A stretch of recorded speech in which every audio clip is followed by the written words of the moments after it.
Apakah kita boleh support Iran? Apakah kita Ahlul Sunnah wal Jamaah Sunni boleh mendukung Iran? Apakah kita boleh merasa bangga dengan apa yang Iran lakukan dan mensupport mereka?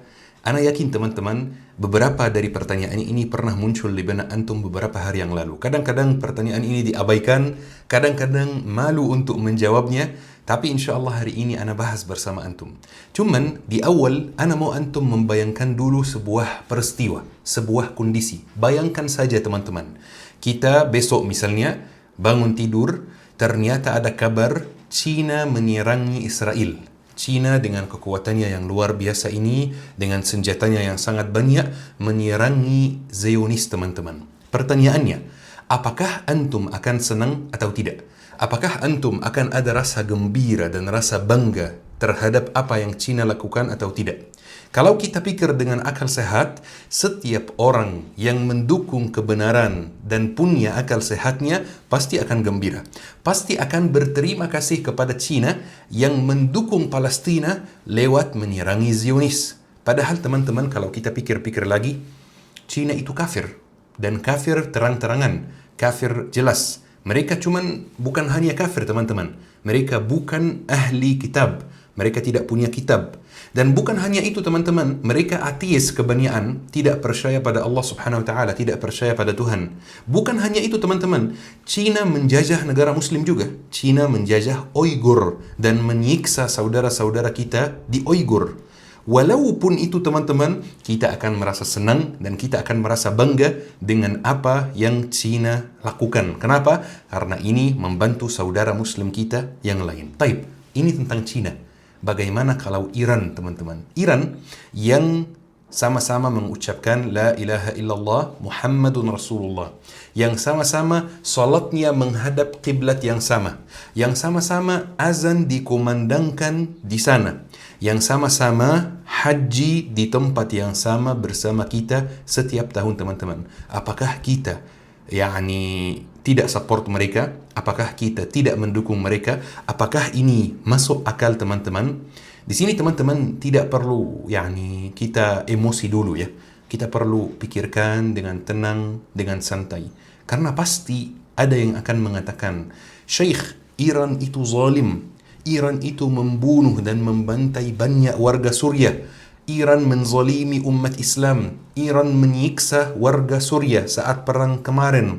Iran mencaci maki, Syiah itu mencaci maki sahabat Rasulullah, mencaci maki istri Rasulullah sallallahu alaihi wasallam. Mereka membenci negara Sunni, mereka mengkafirkan negara Sunni. Syiah lebih bahaya dari Zionis. Pasti bakal ada yang mengatakan seperti itu teman-teman. Dan di sini jawabannya insyaallah kita harus pelan-pelan, tidak perlu emosi. Yang pertama teman-teman, Iran memang menyakiti banyak warga muslim di Suriah. Itu sebuah kenyataan yang tidak bisa dipungkiri sama sekali karena sudah terbukti dan sudah kita lihat dengan mata kita sendiri teman-teman. Tetapi ketika mereka menyakiti warga muslim, apakah mereka tergolong kafir misalnya? Lah, mereka tetap muslim, tapi muslim zalim. Taib, kira-kira kalau muslim melawan kafir, kita dukung siapa? Jelas yang muslim.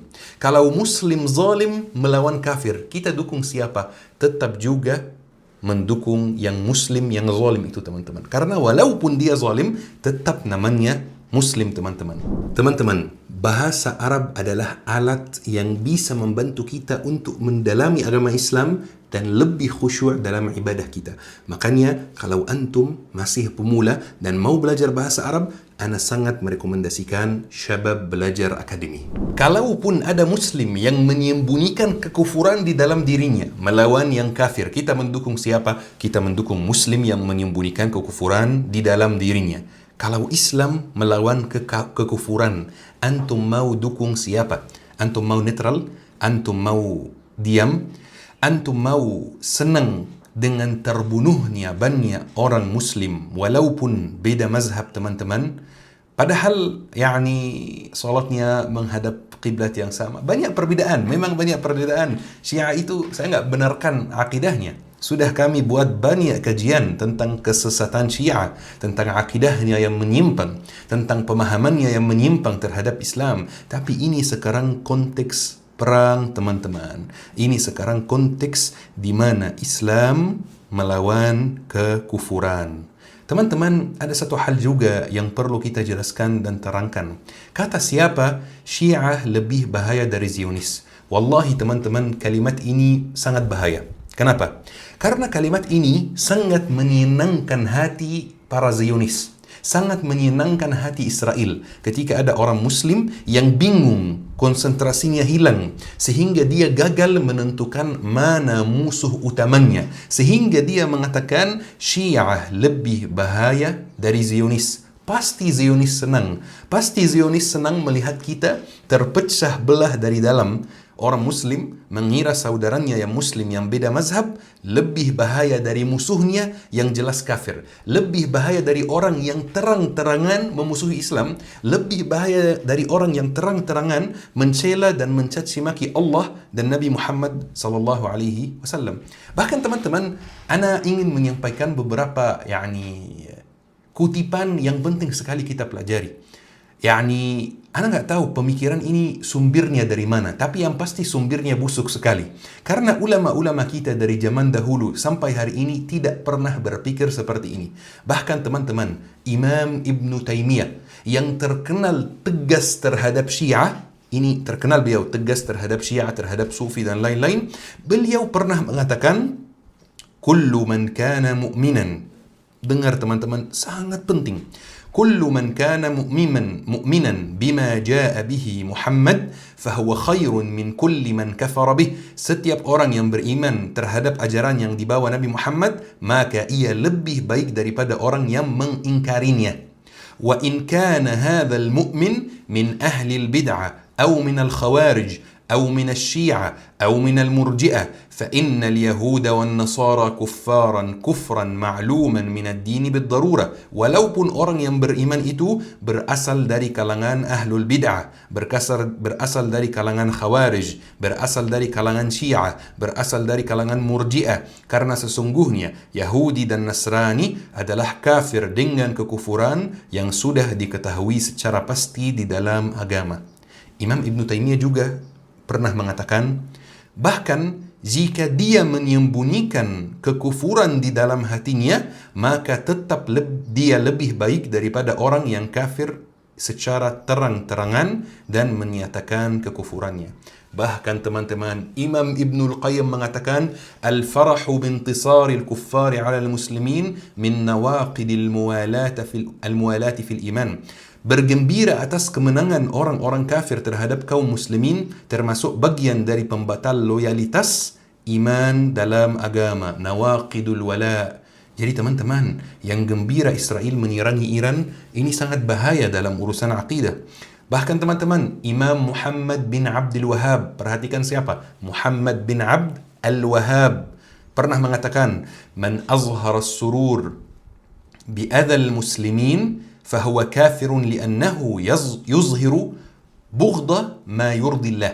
Barang siapa yang menampakkan kegembiraan atas penderitaan kaum muslimin, maka ia adalah kafir. Imam Muhammad bin Abdul Wahhab mengkafirkannya karena ia telah menampakkan kebencian terhadap sesuatu yang diridai oleh Allah Subhanahu wa taala. Jujur teman-teman, jujur ya, ini curhat dari hati. Ana sakit hati dengan Iran. Kenapa? Karena Iran menyakiti banyak saudaraku di Suriah, menyakiti banyak orang di Suriah, membantai banyak orang di Suriah, menyerangi Suriah dengan sangat kejam. Tetapi di waktu yang sama, ana kagum sama Iran juga. Iya, ana tidak malu menyampaikan hal ini teman-teman. Karena faktanya teman-teman, Iran adalah satu-satunya negara di Timur Tengah yang ditakuti sama Israel. Israel tidak takut sama Arab Saudi karena teman dekat. Israel tidak takut sama Mesir karena besti. Satu-satunya negara yang ditakuti sama Israel adalah Iran, teman-teman. Iran kenyataannya di lapangan tidak pernah berhenti memberikan dukungan terhadap Palestina sejak berdiri tahun 79 sampai hari ini. Konsisten dengan hal ini teman-teman. Anak kadang-kadang heran, apakah Arab tidak malu kalau ngasih bantuan itu cuma bantuan logistik, dan itu pun tidak banyak. Kalaupun banyak, bukan ini dukungan yang diharapkan saudara kita di Palestina. Kita semua tahu saudara kita di Palestina itu butuh apa. Dan sekarang dukungan logistik pun dihalangi teman-teman. Bahkan di beberapa negara Arab sekarang, mengangkat bendera Palestina itu bisa dipidana. Wallahi, ini persaksian di hadapan Allah Subhanahu wa taala. Mengangkat bendera Palestina di beberapa negara Arab bisa dipidana teman-teman.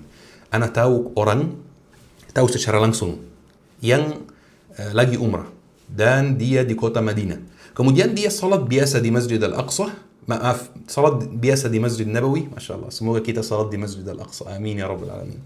Dia salat di Masjid Nabawi dan dia membawa case yang ada bendera Palestina. Jadi case saja, dia nggak bawa bendera besar, nggak. Cuman case HP-nya saja ada bendera Palestina. Dia ditangkap oleh askar di sana dan dia ditanya-tanya selama introspeksi selama 6 jam dan dia dideportasi teman-teman karena dia melakukan tindak pidana. Tindak pidana yaitu mengangkat bendera Palestina di Masjid Nabawi. Sejak kapan mengangkat bendera Palestina di Masjid Nabawi itu merupakan tindak pidana? Terus kalau tidak boleh membawa bendera di Masjid Nabawi, kenapa masih ada bendera Arab Saudi dan yang lain di sana? Ini bukan pembahasan kita sekarang teman-teman, tetapi kesimpulannya, di dalam perang ini teman-teman, di dalam kondisi ini kita wajib untuk berpihak. Kita wajib untuk menunjukkan support kita kepada pejuang yang ada di dalam lapangan. Kita tidak bisa membatasi bantuan orang kepada Palestina. Kalau Sunni yang membantu kita support luar biasa, tapi kalau Syiah yang membantu kita membatasi. Enggak, ini pura-pura membantu. Ini zalim teman-teman. Ini berstandar ganda. Ini tidak adil teman-teman.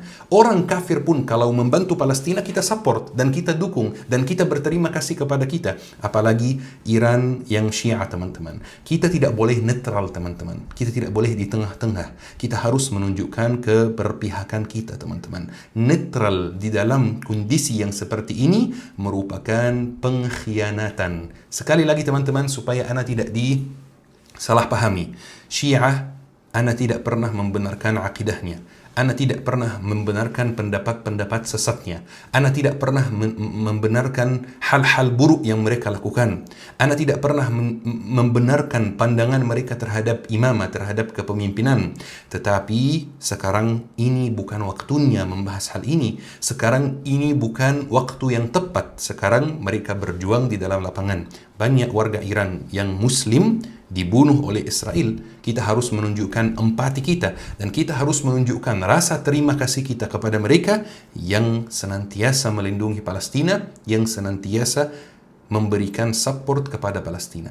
Daripada kita sibuk teman-teman menjatuhkan orang-orang yang membantu Palestina di lapangan, kenapa kita tidak sibuk menyalahkan diri sendiri yang tidak bantu sama sekali teman-teman. Teman-teman, orang yang senang dengan meninggalnya orang Muslim, akidahnya wajib dipertanyakan. Orang yang senang dengan serangan Israel terhadap Iran, akidahnya wajib dipertanyakan.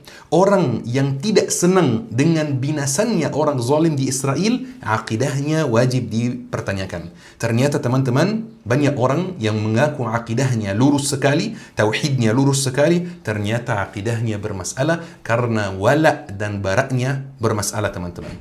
Pesan terakhir yang ana mau sampaikan kepada teman-teman, ini pesan terakhir. Wallahi,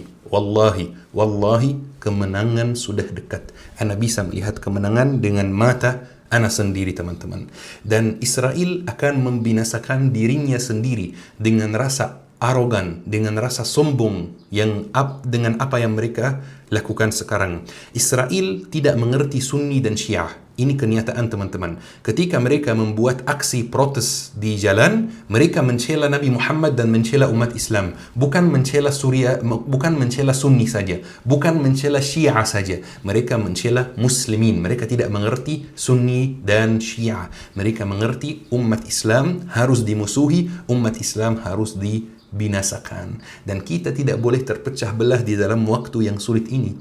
Kalau kita bersatu dengan orang yang akidahnya berbeda, itu tidak berarti kita membenarkan akidahnya. Tolong, ini dua hal yang berbeda. Kemenangan sudah sangat dekat. Musuh kita tidak mau kita bersatu. Musuh kita mau kita tetap terpecah belah, puluhan kelompok, puluhan pendapat, puluhan aliran supaya dia lebih mudah menghancurkan kita.